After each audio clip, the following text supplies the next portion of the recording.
Mecanismos de transferencia de calor.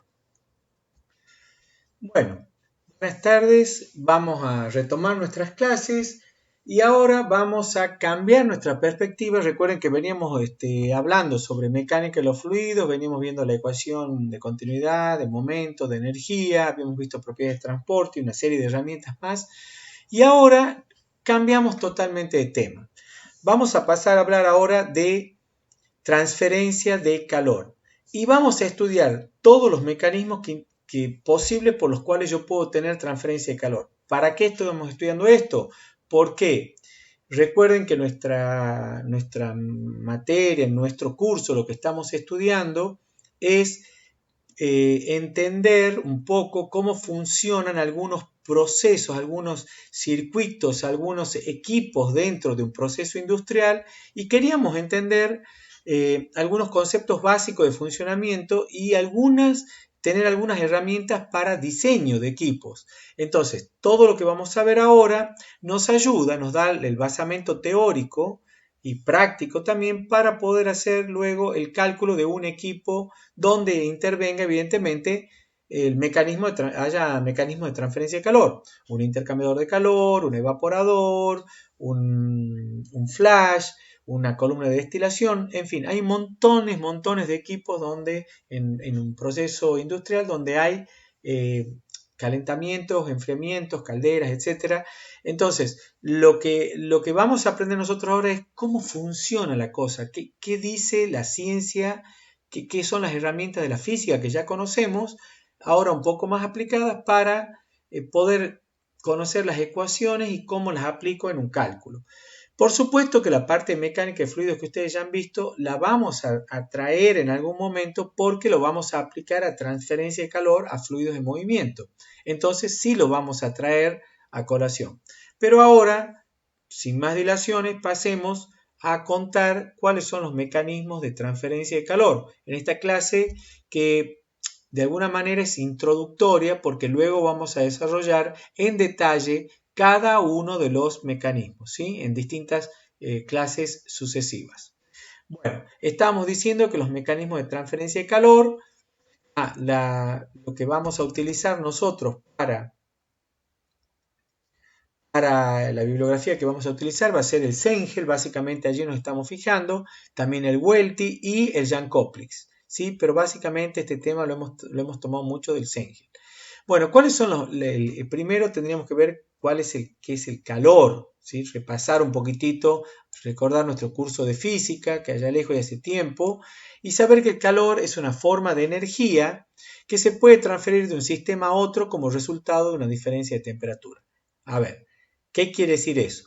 Quiere decir que yo voy a transferir calor de un lugar a otro, de un sistema a otro, siempre y cuando tenga una diferencia de temperatura. Es decir, el nivel térmico, la temperatura de un sistema, siempre y cuando tenga diferencias respecto del entorno, va a haber una transferencia de energía en forma de calor.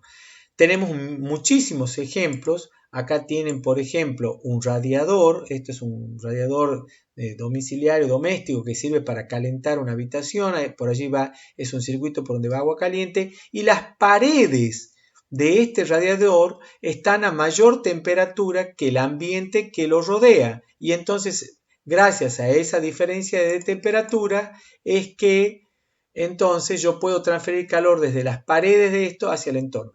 En esta heladera, que ustedes conocen una heladera, la transferencia de calor es desde los alimentos que están adentro, que están a una temperatura menor que el ambiente exterior, hacia el ambiente exterior. Y yo tengo un equipo que me garantiza, un equipo eléctrico, por supuesto, que me está haciendo en todo momento, extrayéndome calor desde el ámbito interior para mantener la temperatura a menor temperatura aquí que hacia afuera. Acá tenemos un calefón, que también es un calefactor de agua, ¿sí? Doméstico, que le hemos sacado la carcasa y ustedes pueden ver que están los quemadores donde se quema el gas. El gas, esto actúa casi como una caldera y acá tienen una chapa donde tienen todo un serpentín que sería el circuito por donde pasa el agua y se va calentando a medida que pasa por ese serpentín y sale el agua caliente, que es la que usamos nosotros en las cocinas o en los baños. Acá tenemos una plancha donde tengo una plancha, literalmente una plancha metálica calentada con resistencia eléctrica a una mayor temperatura que la ropa que yo estoy planchando. Entonces pongo en contacto la plancha caliente metálica y ahí está la diferencia de temperatura con respecto a la ropa que se encuentra a temperatura ambiente y luego se irá calentando en función de que yo use la plancha. Bueno, entonces estamos viendo que hay un montón de situaciones donde yo digo, sí, acá hay calor, esto tiene que ver con las diferencias de temperatura. Bueno, acá tengo, por ejemplo, unos paneles de un calefón calefón termosolar, donde yo sé que voy a aprovechar la radiación que incide acá para calentar el agua que está en los tubos y que luego va a circular o la voy a acumular en un tanque para uso domiciliario o industrial. Finalmente acá tengo una planta central térmica donde yo quemo gas para generar energía eléctrica, mediante luego, por supuesto, un circuito donde intervendrá la caldera, quemo gas, caldera, turbinas y luego generadores de energía eléctrica. Lo que les decía, en todas estas situaciones yo lo que tengo en claro es que estoy hablando del calor y de las temperaturas y lo entiendo, pero lo que no me queda muy claro es cómo son cada uno de estos mecanismos, cuáles han sido los procesos que han intervenido acá para que se produzca esa transferencia de calor. Eso es lo que vamos a estudiar nosotros. O sea, los mecanismos de transferencia de calor. ¿Cuáles son los que conocemos o vamos a estudiar nosotros? Bueno, la conducción, la convección y la radiación. Estos tres mecanismos que parecen que los vamos a estudiar por separado, en general, en la realidad, actúan siempre en forma combinada, ¿sí? No actúa uno solo, sino hay una combinación de mecanismos para producir la transferencia de calor.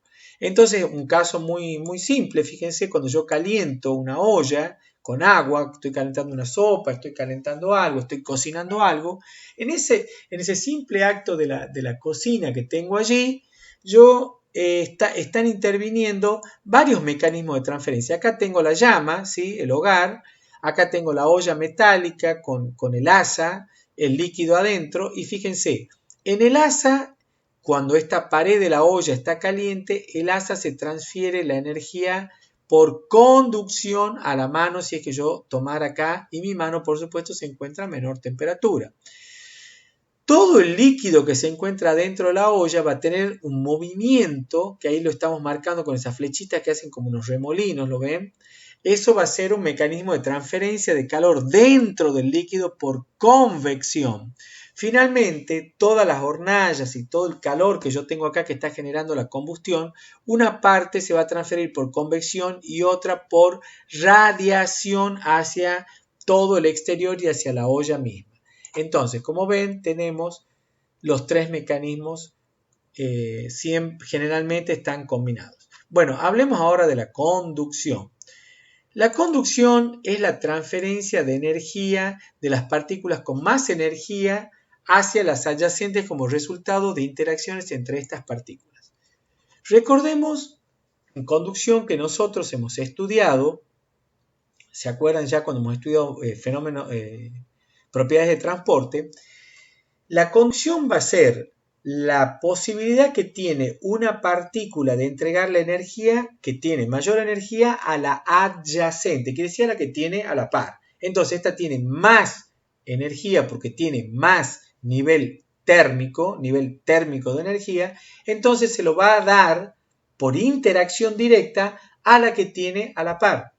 Y esa, cuando gane un poco más de energía, a la que tiene la par, y así sucesivamente, y es como una cadena. Entonces yo estoy transfiriendo esa energía que se transforma, que estaba en forma de temperatura de una zona donde yo tengo mayor temperatura a una zona donde yo tengo menor temperatura. El mecanismo de conducción nosotros lo hemos estudiado, y esto es importante que lo recordemos, en todos los estados de la materia. Es mucho más común imaginárselo en sólido, ¿sí? En lo más frecuente.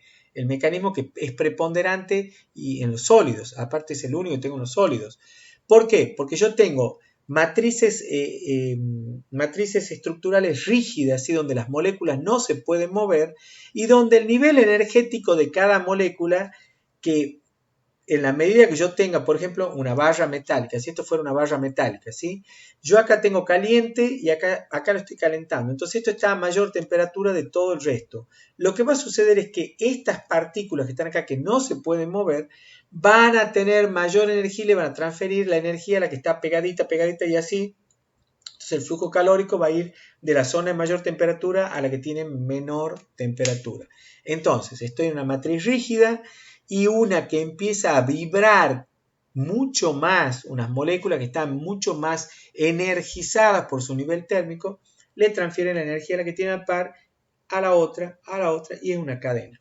Ahora, ¿qué pasa cuando yo tengo un fluido, ya sea líquido o gaseoso? Las partículas se pueden mover, pero siempre continuamos con el concepto. Si esta partícula tiene mayor nivel térmico, o sea, tiene mayor cantidad de energía, le va a transferir a la que tiene a la par, a las que tiene próximas, por choques e interacción, su energía. Entonces voy a ir transfiriendo así también de una a otra.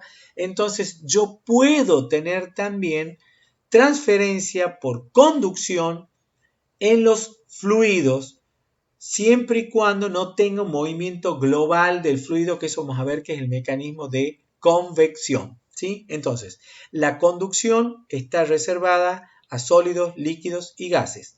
Obvio, yo intuitivamente me puedo imaginar que es mucho más fácil transferir cuando yo tengo más cerca las moléculas una de otra, y esto ya me va dando una idea del mecanismo de transferencia y diciendo, che, si es mucho más fácil que conduzca un sólido, un metal, que un no metal, y que un líquido y que un gas, entonces la conductividad, que es la característica, la propiedad característica para el mecanismo de conducción, va a ser mayor en los sólidos que en los líquidos, que en los gases. Bien, entonces, la conducción va a estar dada por la ley de Fourier que ya estudiamos, ¿sí? Donde me decía que el flujo calórico era igual o era directamente proporcional al gradiente, este es el flujo calórico, ¿sí? Es directamente proporcional al gradiente de temperatura. ¿Qué es el gradiente de temperatura? Es cómo varía la temperatura con una cierta dirección, en este caso la dirección X. ¿Cómo funciona la ecuación? El flujo calórico que se mide en joules por segundo es directamente proporcional al área de transferencia, que sería el área transversal al flujo, que yo acá no la estoy viendo. Esto sería una placa y esta es la pared, ¿sí? El espesor. Esta es una placa. Entonces, al área de la placa, cuanto más grande, más calor voy a poder transferir. Y al gradiente de temperatura, es decir, cómo va cayendo la temperatura con la posición. Observar que este gradiente es negativo. Este gradiente necesariamente es negativo. El dt de x, ese valor, ese gradiente es negativo.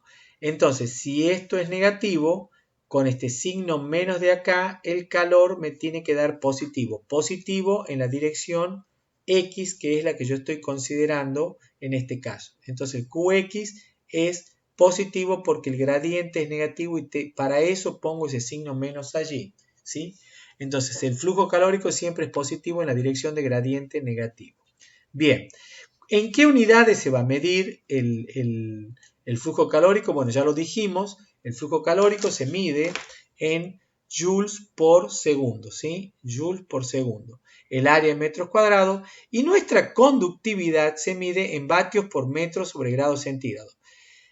Fíjense que si ustedes despejan conductividad de esta ecuación, les va a quedar que la conductividad es directamente proporcional entonces a los vatios sobre los metros cuadrados por grados centígrados sobre metro, de donde se me simplifica y me queda metros, o sea, es joule por segundo por cada metro cuadrado de área transversal por cada unidad de gradiente de temperatura. Observar que en realidad acá es grados centígrados, pero perfectamente podría ser grados Kelvin, ¿no? O sea que no hay ningún problema porque esto está dado por unidad de delta de T. Entonces, en mucha bibliografía van a encontrar esto en grados Kelvin, ¿sí? Y es perfectamente el mismo valor. No hay que hacer ningún cambio de unidad. Bien, eso respecto de K. Pasemos a la diapositiva siguiente. Fíjense acá los valores de la conductividad, cómo se modifican para el agua, por ejemplo, que es un líquido, o para el hierro. Fíjense, 0,607 vatios por metro grado centígrado, o en el hierro que vale 80,2, o sea, prácticamente 160 veces más, ¿sí? Entonces, hay mucha diferencia de la conductividad entre un líquido y un sólido, ¿sí? Más aún si el sólido es un sólido conductor. Bien, entonces la conductividad térmica me da una medida de la velocidad de transferencia de calor a través de un espesor unitario de un material por unidad de área y por unidad de diferencia de temperatura. Lo que vamos a usar nosotros de ahora en más es los términos conductores y aislantes. ¿Qué es un conductor y qué es un aislante? Importante. Un aislante es aquel que tiene una conductividad baja, ¿sí? Materiales aislantes son los que tienen conductividad baja. ¿Qué conocen ustedes de aislante? Ejemplos: tergopor, madera, corcho, papel, goma, plástico. Hay un montón de materiales que tienen baja conductividad y por lo tanto los puedo considerar aislantes. Por supuesto que hay aislantes industriales como la lana de vidrio, el yeso, bueno, se puede utilizar goma también, las resinas poliméricas. Hay una serie de aislantes que se utilizan ya a nivel industrial. Mientras que la conductividad es alta, yo voy a decir que estoy en presencia de un conductor, que claramente acá tienen una gráfica donde pueden ver todos los distintos, distintos materiales con conductividades en función de las temperaturas. Observar que las conductividades no se modifican sensiblemente con la temperatura, no es muy variable. En general, la conductividad va a tender a aumentar con la temperatura, excepto en algunos materiales. Pero lo que yo quería resaltar aquí es que observen los valores de conductividad de todos los sólidos y metales y de todos los no metales, que tengo por acá metido algunos, y acá tengo el agua, ¿sí? Y acá tengo ya los gases, vapor, aire, argón. Fíjense los órdenes de magnitud: 0,01, 0,1, 100, 1000. O sea, la diferencia de los órdenes de magnitud de conductividad entre un sólido y un gas puede ser 10.000 veces o 1000 veces. Es decir, un gas conduce la energía calórica 1000 veces menos, o un líquido 100 veces menos que un sólido conductor. Esto es importante porque por eso van a entender cómo funciona un aislante. Un aislante, piensen, es aquel material que efectivamente tiene una baja conductividad. Entonces, para que un material tenga baja conductividad, a mí me convendría tener un gas, pero es muy difícil tener un gas como aislante. Imagínense una cañería que lleva vapor y yo la quiero aislar con aire.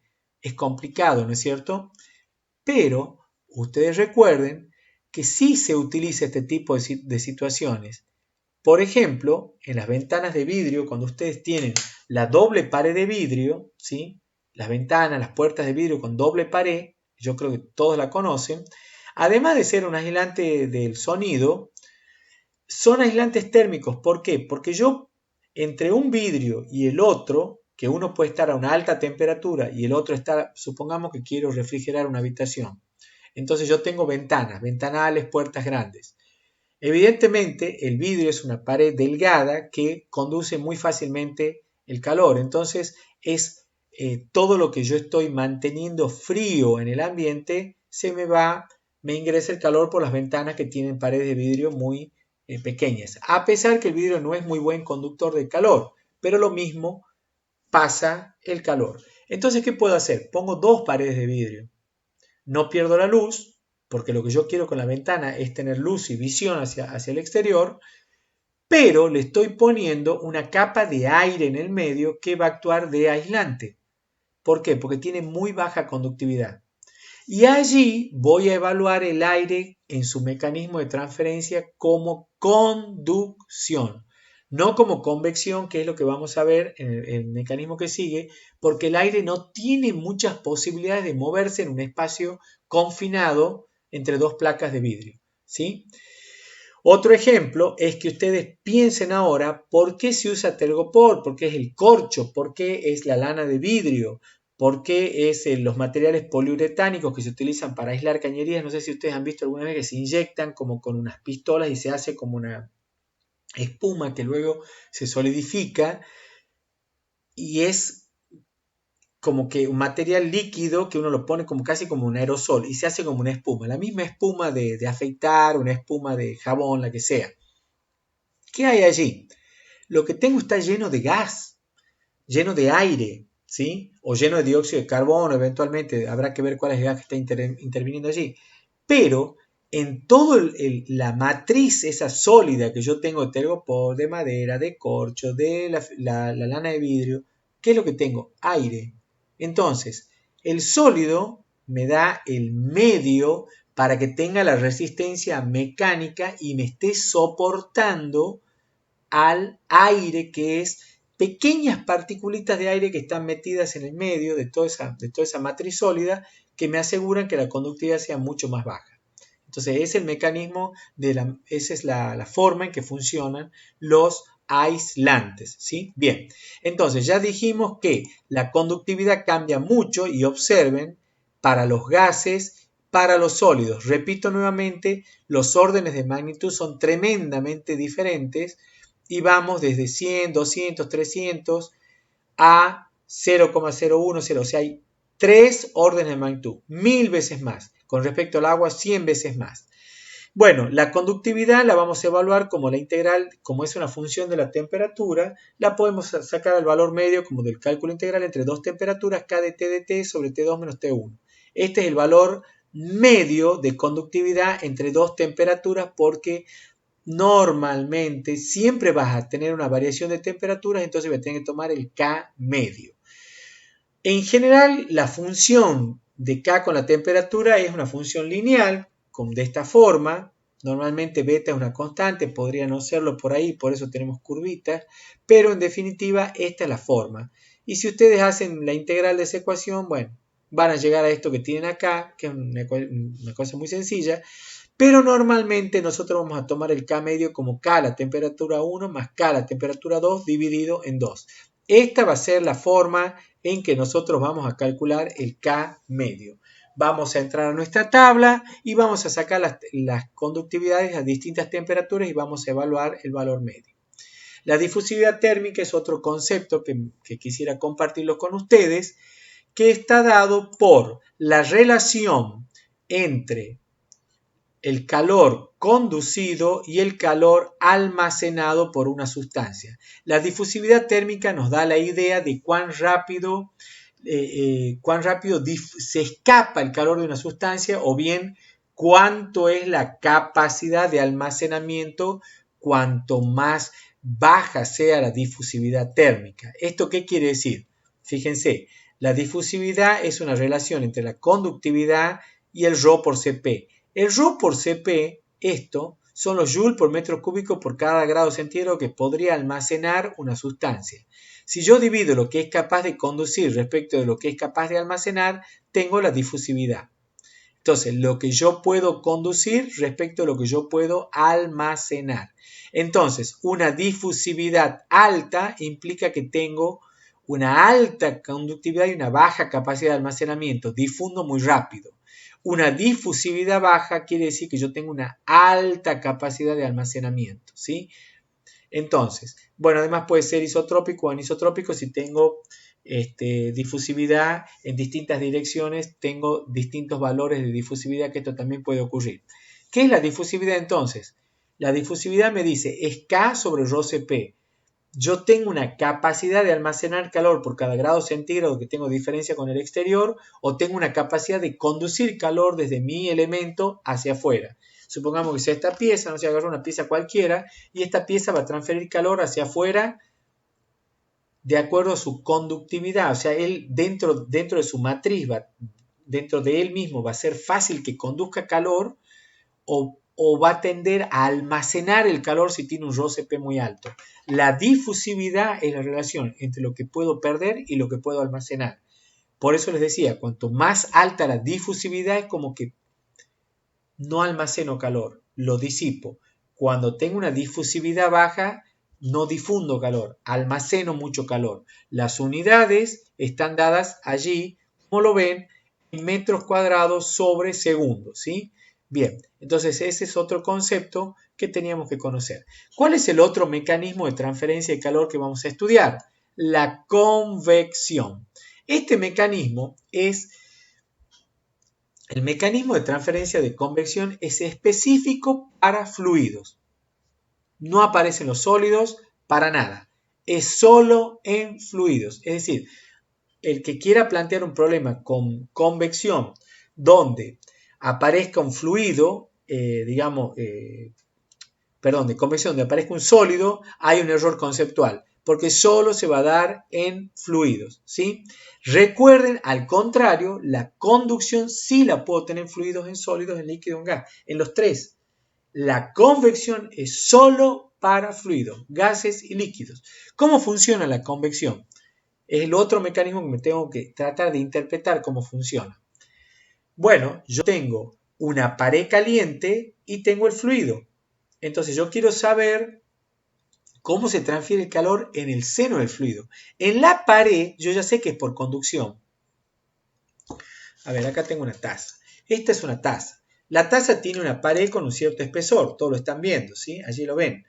Entonces, la transferencia de calor, si yo esto lo tuviera lleno de café caliente, un té caliente, la transferencia de calor entre la temperatura interna, esta que estoy tocando acá, de la pared, y la temperatura externa de acá de la taza, que está en contacto con el aire, que no, obviamente, no necesariamente la temperatura de la pared externa es la temperatura del aire, ¿no? Por supuesto. Entonces, el mecanismo de transferencia de calor a través de esta pared, de esta taza, es por conducción. Ahora bien, la pregunta es, en el centro, que yo tengo esto lleno de líquido, el té caliente, café con leche, el cafecito que yo tengo acá, ¿cómo se produce la transferencia de calor en ese medio líquido? Bueno, ahí se transfiere por convección. ¿Cómo? Ya lo vamos a entender, ¿sí? Es un mecanismo donde evidentemente las partículas se mueven porque es un fluido, ¿sí? Están en libertad. No es el caso del aire entre las dos placas porque estaba confinado y no se podía mover entre las dos placas de vidrio. No es el caso de la burbujita de aire que está confinada en la lana de vidrio, en el corcho, en el tegopor. No ese es el caso, ¿sí? Es el caso en que el fluido se puede mover. Entonces, por ejemplo, esta taza caliente que yo tengo acá, café, qué sé yo, la dejo acá apoyada en la mesa y el aire está frío, está mucho más frío, está a 20, 25 grados y esta taza podría estar a 50 grados, qué sé yo. Bueno, ¿qué pasa allí? ¿Cómo es la transferencia? El aire que está en contacto con esta pared evidentemente se va a calentar. Sí, entonces allí tenés transferencia entre la temperatura del aire que está pegado a la pared de esta taza, ¿sí? La primera capita de aire que está pegado a esta taza va a estar a la temperatura de la pared de la taza. Por eso hablamos de temperatura de pared. Y la temperatura alejada es la temperatura del aire, 20 grados. Evidentemente tiene que haber una transferencia entre la capita de aire que tengo acá pegada y el aire que tengo circundante. Entonces, ahí voy a tener transferencia por convección. Es un mecanismo bastante más complejo que la conducción, donde ya las partículas se mueven y van a depender, es decir, cómo voy a poder yo transferir va a depender de otras variables. Y es complejo al punto que ustedes la conductividad la buscaban en una tabla. Iban hierro, cobre, azufre, agua, aire. Voy, busco en la tabla de acuerdo a la temperatura y saco un valor. Para el mecanismo de convección no pueden sacarlo por una tabla porque no es una propiedad del fluido. es una variable que hay que calcular de acuerdo a las condiciones del fluido y de acuerdo al mecanismo que se esté dando. Entonces, eso es lo que vamos a ver acá. Entonces, la convección es la transferencia de energía entre una superficie sólida y un fluido, líquido o gas, que esté adyacente y comprende los efectos combinados de conducción y el movimiento del fluido. ¿Cómo va a ser eso? Bueno, tengo dos alternativas, la convección natural o la convección forzada. ¿Cuál es la diferencia? Fíjense, cuando yo saco, que era más o menos muy similar a lo que yo estaba explicando en la taza caliente, acá he puesto a hacer un huevo duro, lo dejo en la mesada y lo dejo. El huevo, por supuesto, la superficie del huevo está caliente. Probablemente si esa agua ha estado hirviendo, el huevo esté a 100 grados centígrados, todo esto esté a 100 grados centígrados. Muy bien, ¿qué va a suceder?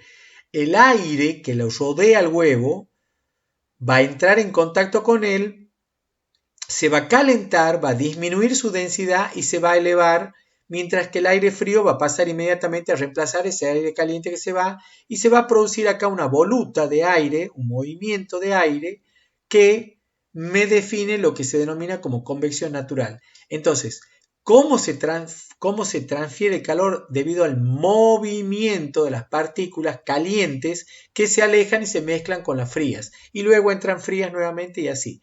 Entonces, ese es el mecanismo de transferencia convectiva. Repito entonces, toda la superficie, lo voy a dibujar de vuelta acá al huevo, toda la superficie del huevo, a ver, vamos a intentarlo hacer un poquito mejor. A ver, si este fuera el huevo, toda la superficie del huevo, la primera película de aire, esto es lo que yo quisiera marcarles a ustedes que lo entiendan, la primera peliculita de aire que está acá, esa película de aire está a la temperatura de la pared. Y acá yo tengo el aire que está alejado a otra temperatura. Entonces, esta lámina caliente, por solo efecto que tiene menos densidad, se levanta, se va. Evidentemente, al moverse hacia arriba, alguien lo reemplaza, el frío. Entonces, se va el caliente, vuelve el frío, se va el caliente, vuelve el frío, y entonces tengo como remolinos y tengo un fenómeno convectivo, ¿sí? Transferencia convectiva. Y allí la energía la llevan las partículas que se van calientes y se mezclan con las frías y así sucesivamente. Entonces, allí tengo una convección natural. ¿Cuál es la diferencia con la forzada, que es la que estoy explicando acá abajo?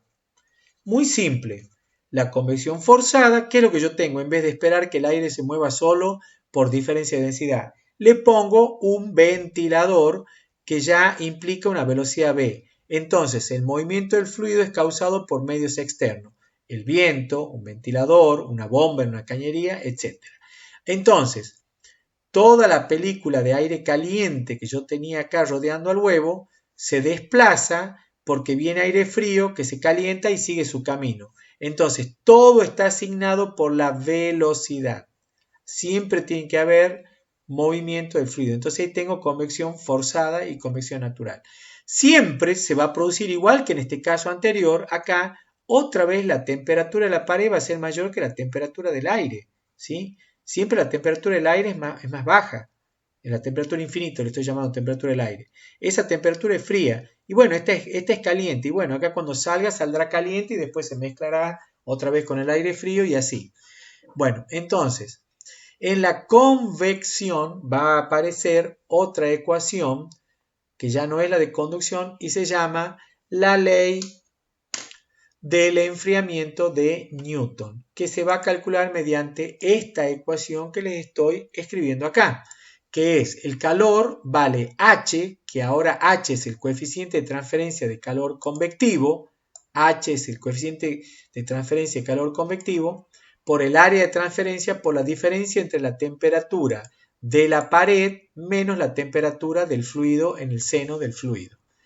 Obviamente, de nuevo Q se calcula en joules por segundo, H es mi coeficiente de transferencia de calor convectivo, se mide en vatios por metro cuadrado o grados centígrados y el área en metros cuadrados.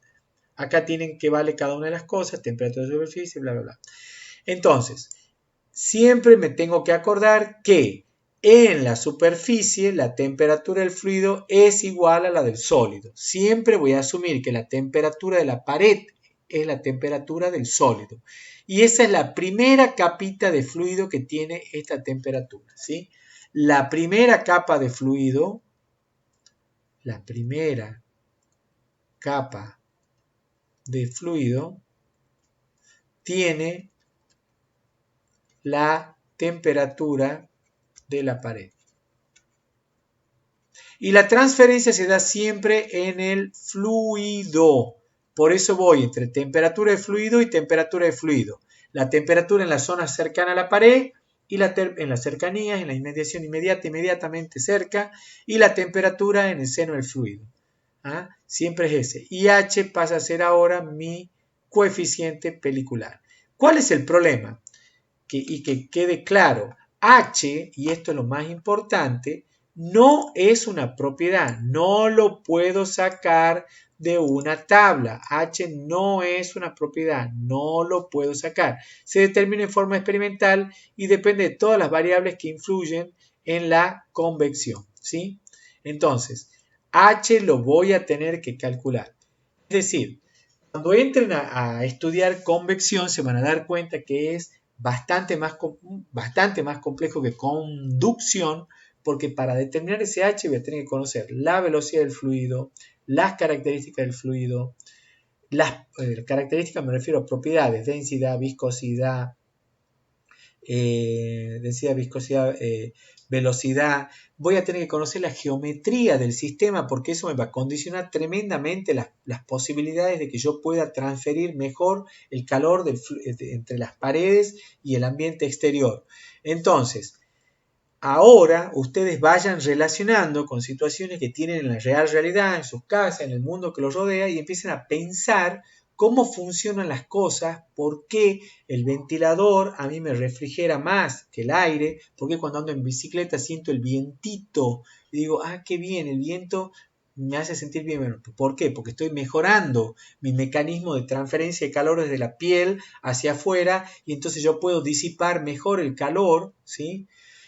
Piensen en cuando ustedes tienen los difusores de calor, estos que tenemos en las computadoras, que tenemos todo los disipadores de calor, no me sale la palabra, disipadores que tienen un montón de aletitas.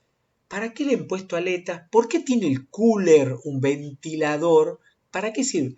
Es para mejorar la transferencia de calor y que yo pueda disipar el calor que se genera en el núcleo a través del aire que obviamente se lo va a llevar. Pero yo estoy mejorando con los disipadores, con las aletas, el área de transferencia y con la velocidad del cooler, la velocidad del aire, con lo cual voy a mejorar mi coeficiente H. Entonces, para transferencias en fluidos, líquidos o gaseosos, H, coeficiente pelicular de transferencia de calor convectivo, ¿sí? O coeficiente de transferencia convectivo en su versión simplificada. Y lo vamos a tener que aprender a calcular dependiendo de esa cantidad de variables que les he dicho recién. Es bastante más complejo, pero la ecuación es bien sencilla. Como ven, una vez que tengo H, calor es igual a H por el área de transferencia por la diferencia de temperatura entre la pared y el fluido. Entendiendo que hay convección natural cuando nadie lo mueve al fluido o convección forzada cuando el fluido se está moviendo. Por último, y no por eso menos importante, vamos a ver un mecanismo más de transferencia. Perdón, acá esta tabla me encanta porque les muestra un valor orientativo de cómo varía H tremendamente de acuerdo a si el fluido es convección natural, gases, convección natural, líquido. Fíjense cómo cambia de gas a un líquido, como un líquido tiene mucho más alto coeficiente, cuando es la convección forzada en gases y cuando es en líquido y cuando es líquido en ebullición y condensación. Fíjense la variación de H. Estamos hablando de 2 a 3 órdenes de magnitud y casi hasta 4 órdenes de magnitud cuando estamos con líquidos en ebullición y condensación.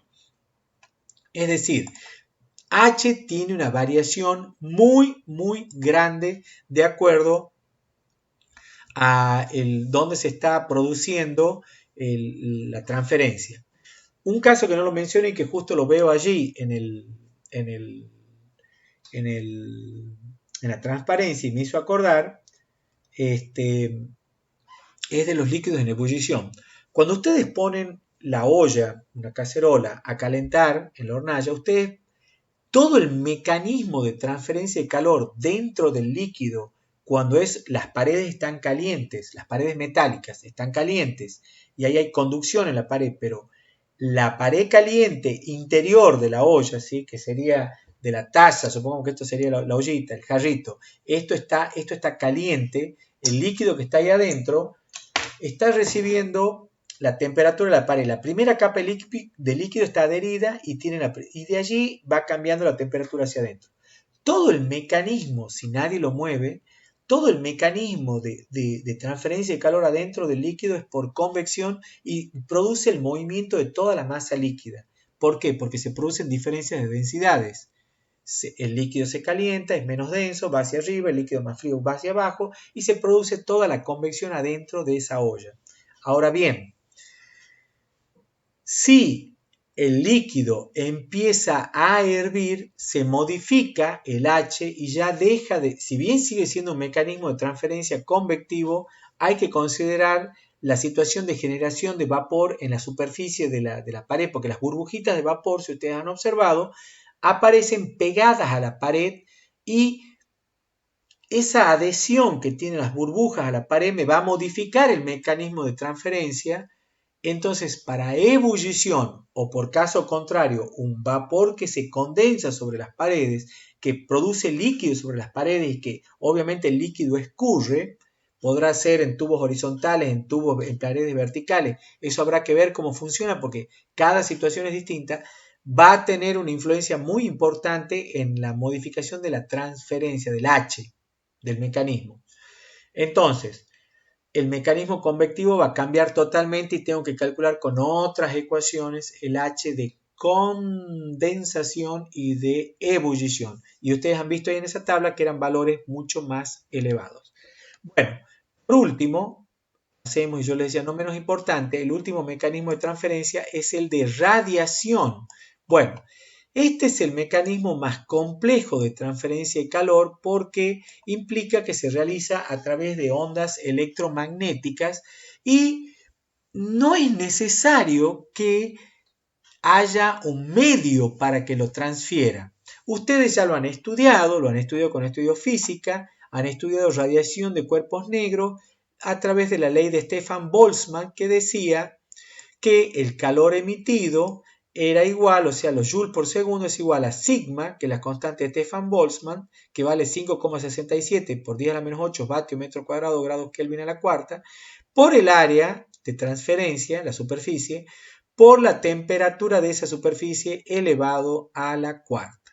Si y solo si el cuerpo era una superficie negra. Es decir, básicamente yo puedo saber cuánto calor me emite mi superficie si conozco la temperatura de esa superficie. Básicamente esa es la situación. Ahora bien, no vamos a entrar ahora en detalle para nada de radiación porque ya lo vamos a estudiar. A cada uno de estos tópicos los vamos a estudiar en detalle a lo largo del curso. Pero básicamente quiero que entiendan que la radiación es un mecanismo donde no hace falta que haya gas, líquido, sólido. De hecho, la radiación térmica no atraviesa mucho los sólidos, ¿sí? La radiación es un mecanismo donde se produce, evidente, por algún fenómeno que ahora no nos interesa detallar, que tiene que ver con los saltos cuánticos, la excitación que tienen electrones dentro de su estructura atómica, la excitación que sufren por efecto de la temperatura, cuando cambian de niveles cuánticos y cuando bajan a otro nivel, entre mayores y menores niveles energéticos, que eso está dado por los orbitales, el tipo, cuando hace ese jueguito de saltos, debido a la energía térmica que tiene, o por algún mecanismo interno que tenga de generación de energía, esa posibilidad de hacer esos saltos termina liberando radiaciones electromagnéticas, que yo no las tengo que ver necesariamente, aunque una sí la veo, porque la luz solar es visible, es el espectro visible.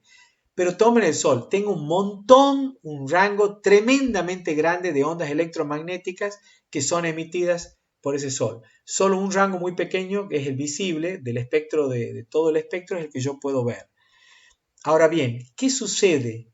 ¿Hace falta aire, agua o un sólido para que se transfiera? No, las ondas se propagan, ¿sí? De hecho, se propagan en el vacío sin ningún problema. Entonces yo puedo tener dos superficies, una caliente y una a menor temperatura, donde esta, por el solo hecho de tener temperatura, de hecho la radiación se produce siempre y cuando esté a mayor de 0 Kelvin, ya puedo emitir ondas electromagnéticas sobre esta superficie. Esta superficie, como también tiene temperatura, va a emitir ondas electromagnéticas hacia esta otra superficie. Bueno, entre la diferencia de quién gana, quién transmite más, va a ser el flujo neto de energía de una pared a la otra. Claramente, la que tiene mayor temperatura va a transmitir más, va a emitir más radiación y entonces el flujo neto va a ser siempre del de mayor temperatura al de menor temperatura. Entonces, tengo radiación cuando no tengo un gas, un líquido o un sólido. ¿Es verdad esto? Sí, puede ser en el vacío, o sea, no me hace falta la materia para que se produzca la transferencia de calor. Esa es la gran diferencia. Pero ¿es verdad lo que acabo de decir? No totalmente. ¿Por qué? Porque los gases pueden ser perfectamente atravesados por las ondas electromagnéticas, salvo, sobre todo, los gases diatómicos que son transparentes para las ondas electromagnéticas calóricas, pasan totalmente. Y ese es el caso que nosotros tenemos en el aire, que tenemos nitrógeno y oxígeno, que son gases diatómicos. Pero hay gases triatómicos, como el dióxido de carbono, como el vapor de agua, como el ozono, que tienen capacidad de sí absorber radiación, ondas electromagnéticas, energizarse y a su vez ellos emitir. Entonces, la radiación para nosotros, para no complejizarlo, porque esto no es un curso de física, sino vamos a tratar de aplicarlo lo más rápido que nosotros podamos, es una propagación de energía calórica, en nuestro caso que nos interesa la energía calórica, en el aire, por ejemplo, se da perfectamente, o en el vacío, ¿sí? En el líquido también puede haber algún nivel de propagación, ya es mucho menos eficiente la propagación, y en los sólidos prácticamente no tiene poder de penetración. La radiación calórica estoy hablando, tiene un poder de penetración prácticamente nulo. Vamos a hablar en detalle, como les decía, de radiación, o sea que no quiero ahondar mucho más, pero quiero que ustedes se vayan haciendo una composición del lugar de la cantidad de mecanismos diferentes y posibilidades diferentes que tenemos para transferir energía calórica. Como les decía, generalmente un mecanismo completo, un proceso cualquiera, incluye los tres mecanismos. Nosotros vamos a estudiar por separado cada uno de ellos y después algunos casos donde se producen los mecanismos en simultáneo y ver cómo funciona nuestro sistema. Obviamente aplicado a algunos equipos que nos interesan, algunas situaciones prácticas que nos interesan, reales, y no hacer todo un estudio de calor. Por supuesto, esto no es un curso que tenga tanto alcance. Para cerrar también les quería comentar que el tema de los mecanismos de transferencia de calor que estamos estudiando los vamos a aplicar en procesos y cálculos de equipos como intercambiadores de calor, y vamos a determinar también pérdidas de calor en equipos, en cañerías, que es lo que le importa a un proceso industrial concreto. Como introducción creo que es bastante potente, porque a partir de ahora las clases van a ir encaminadas al estudio específico de cada uno de estos ítems. Nos vemos en la próxima clase. Gracias.